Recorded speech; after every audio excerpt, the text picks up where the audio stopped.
Hello guys, mayroon pala akong dalawang pirasong tilapia at malinis na po yan at mayroon na rin po akong gulay para panghalo. Sa tilapia, hiniwa-hiwa ko na po talong, kamatis, sibuyas, bawang at daon ng pechay.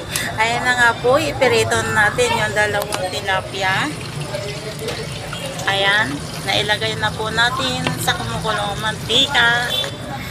At pagkatapos hanguin na po natin dahil luto na po yan.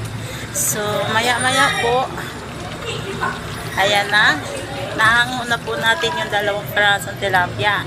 At siyempre, isusunod naman po natin yung talong, sibuyas, kamatis, at bawang.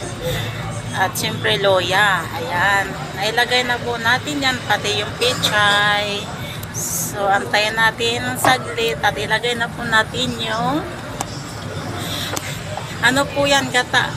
Gata po yan, nilagay ko kasi sa rip, kaya ganyan siya, lumapot.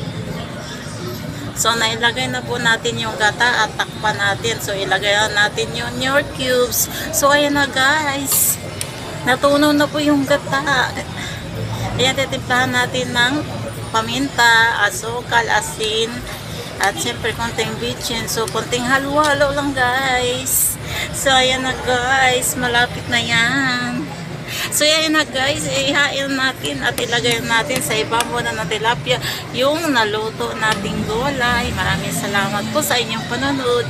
Huwag niyong kalimutan mag-comment, mag-like, mag-subscribe at syempre, paki-share na rin po. Maraming salamat po sa inyo. God bless. Monggundo po. Salamat po sa inyo lahat. Thank you.